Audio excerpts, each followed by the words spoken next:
Bonjour à tous et bienvenue sur ma chaîne Pixel et Vecteur. Aujourd'hui on va parler de Bridge, oui pour une fois. Bridge, qui je vous le rappelle est un petit logiciel gratuit que vous obtenez à chaque fois que vous avez la moindre application Adobe et qui est censé faire le pont, Bridge en anglais ça veut dire pont, entre les diverses applications. Et là, vous allez voir que ce bridge, maintenant, va avoir une fonction qui s'appelle Workflow, et qui va nous permettre de pouvoir donc faire une sorte un peu comme des actions dans Photoshop, mais vous allez voir, c'est assez convivial, et ça va vous permettre comme ça de pouvoir sélectionner un certain nombre d'images, de changer leur taille, et de les enregistrer avec un JPEG particulier, d'enregistrer cette tâche-là, pour pouvoir l'utiliser après autant de fois que vous voulez. Alors, on va voir comment ça fonctionne. Vous voyez qu'ici, pour l'instant, je suis avec une interface, on va dire un espace de travail qui s'appelle donc table lumineuse. Ça me permet de voir mes images en grand. Et j'ai ici la possibilité d'agrandir mes vignettes autant que je veux ou de les réduire comme je veux. Voilà, ça c'est vachement pratique. Et ça me permet, si je double-cliquais sur une des images, de pouvoir l'ouvrir dans Photoshop directement. Ici, vous voyez, on va retrouver ma table lumineuse ici, voilà. Et moi, ce que je voudrais, c'est travailler avec Workflow. Vous voyez qu'au premier niveau, alors que j'ai rien du tout, j'ai Workflow qui est là. Je clique sur Workflow, et vous allez voir apparaître, alors peut-être que vous n'aurez pas ça, mais je vais vous montrer comment on peut l'avoir facilement. La possibilité, voilà, c'est ces quatre éléments-là que vous allez pouvoir régler pour pouvoir les changer. Vous voyez, changement de nom, remplacer le format, redimensionner, et finalement appliquer des métadonnées ou pas. Et sur la partie gauche, vous voyez, vous avez un petit panneau Workflow, où j'ai mis là le Workflow personnalisé à la base. C'était pour vous montrer les quatre possibilités. En réalité, nous, ce que l'on voudrait faire, c'est plutôt créer un nouveau Workflow. Vous voyez, ça se trouve juste en dessous. Donc je vais cliquer sur Créer un nouveau Workflow, voilà. Vous voyez, il est apparu ici.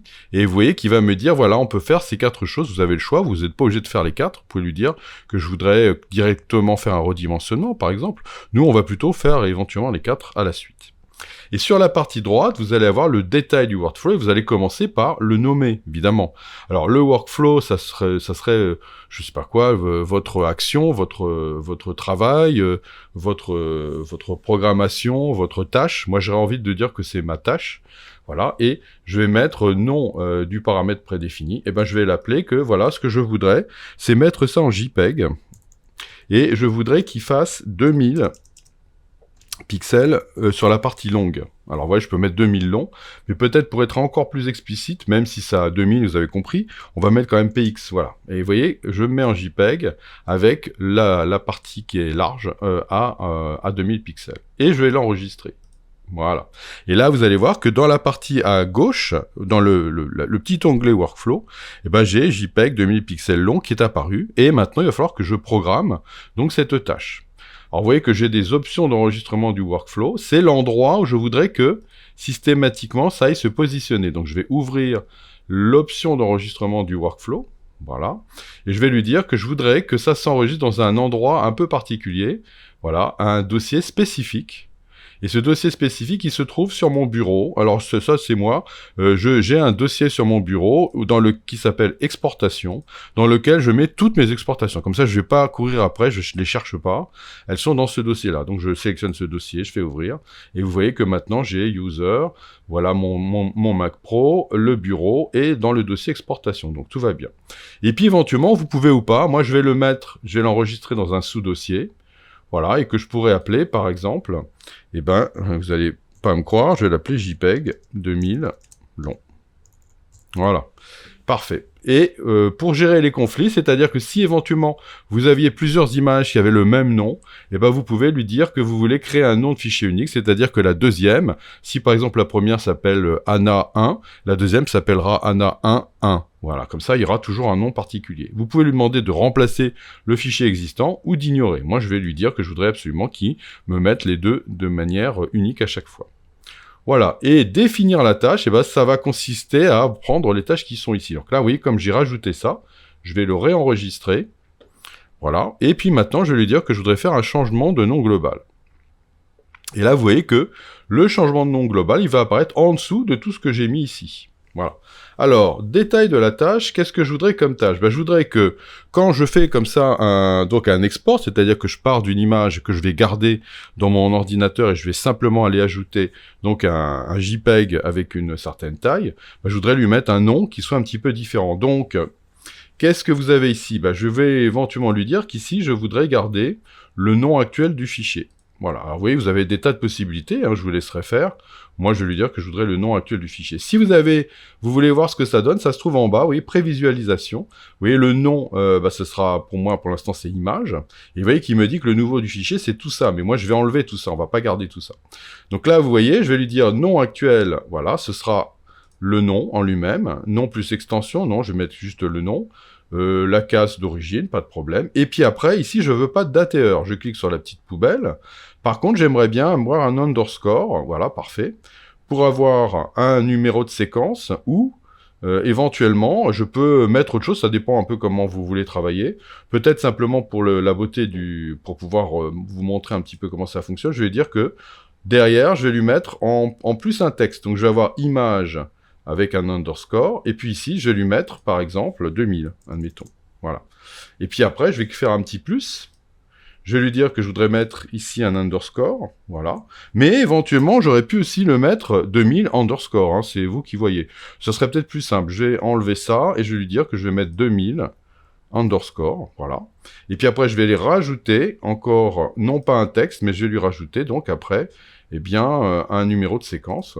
Voilà, un numéro de séquence qui démarre à 1 et qui fera, on va mettre 2 chiffres là, parce que de toute façon j'en ai pas beaucoup, mais je pourrais mettre 3 chiffres si j'en fais beaucoup, mais faire des exports de plus de 99, moi ça m'arrive jamais, donc je mets plutôt 2 chiffres. Donc vous voyez ce que je vais avoir, c'est le nom de mon image, plus, vous voyez, 2000, ça sera pour la longueur, et puis plus un numéro de séquence, ça me va très bien. Vous pouvez faire absolument tout ce que vous voulez.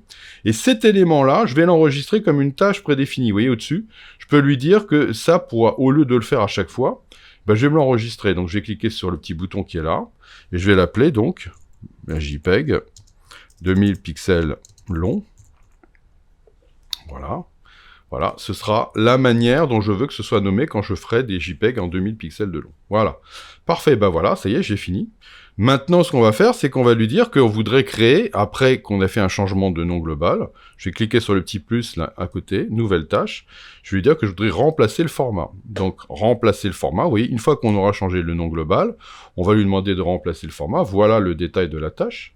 Et là, vous voyez, vous avez le choix entre PNG, TIFF et EDR. Je vais me mettre en JPEG. Et je vais lui mettre une qualité d'image. C'est à vous de décider. Vous pouvez aller de 12 à 8, 7, 6. Je vais me mettre à 8. Voilà, on va se mettre en élevé. Ok, très bien, ça me va. Puis je vais refaire un petit plus. Voilà, je vais lui dire que je voudrais redimensionner. Voilà, parfait. Voilà, la tâche apparaît là. Je veux pas une échelle. Vous voyez que je peux avoir un pourcentage. Je pourrais lui dire que je voudrais que mes images soient à 20%, par exemple. Non. Je veux redimensionner ici. Je veux adapter le bord long à une dimension de 2000 pixels. Ah, voilà. Et donc, la résolution n'a plus d'importance, puisque comme j'ai mis 2000 pixels, ça me suffit. Et puis pour terminer, je mets le quatrième, je fais tout, même si là, éventuellement, je le ferai pas. Ici, vous voyez que je peux lui demander aussi d'inclure des métadonnées. Alors, les métadonnées d'origine, ou le copyright uniquement. Moi, je vais mettre que le copyright, voilà. Et là, vous voyez, ça serait bien, mais je peux aussi lui dire, j'aimerais bien appliquer un modèle de métadonnées. Donc, je vais cliquer là-dessus, je vais peut-être enlever ça. Et là, vous voyez, j'ai la possibilité d'enregistrer un copyright. Vous voyez, j'ai un copyright 2000. Voilà, avec un ajout de métadonnées, une méthode ou un remplacement, là je vais les ajouter, mais je pourrais aussi les remplacer si vous avez, oui, ça va pas changer grand chose. Alors comment éventuellement je pourrais faire, si vous voulez créer un modèle de métadonnées, il faudra aller dans les outils ici, et lui demander de créer, vous voyez, de créer un modèle de métadonnées, ça se trouve ici.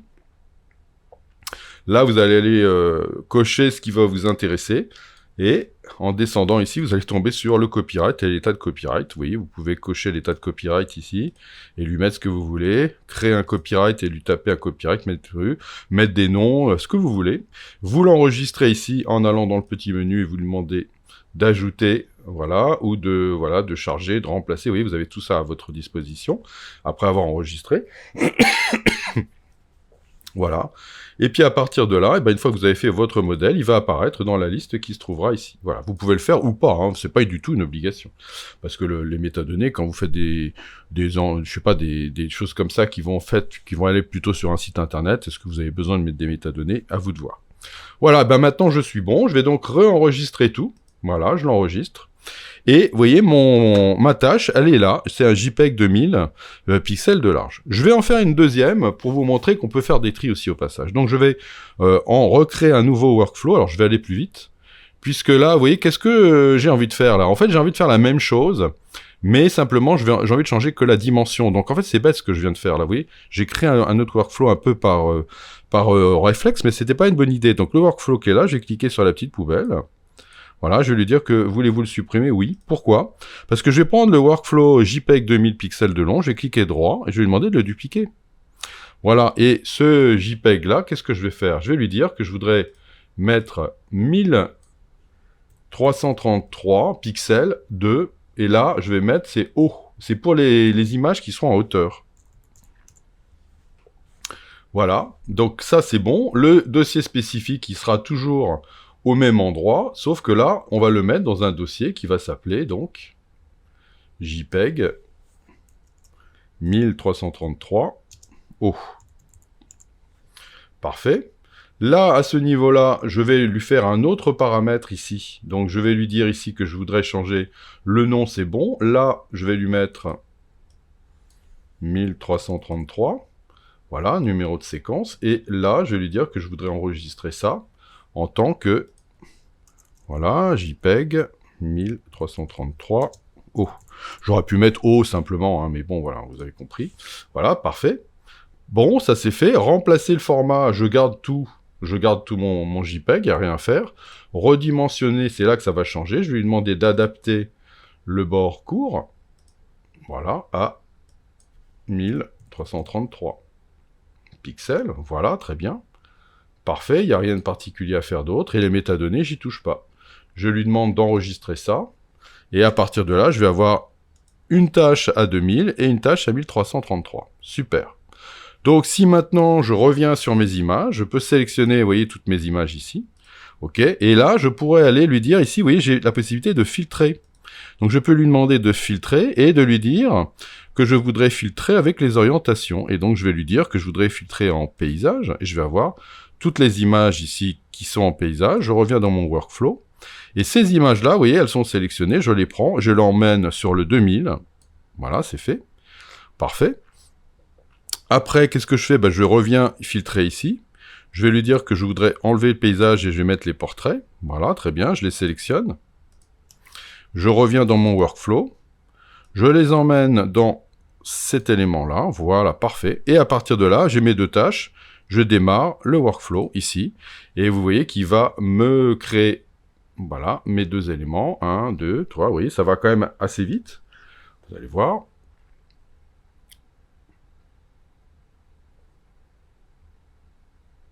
Ça y est, c'est fini. Donc, je peux faire fermer. Voilà, et donc si je viens regarder un petit peu ce que j'ai dans mon dossier exportation ici, vous voyez que j'ai bien deux dossiers. Le premier avec mes photos qui sont en 2000 de large. Voilà.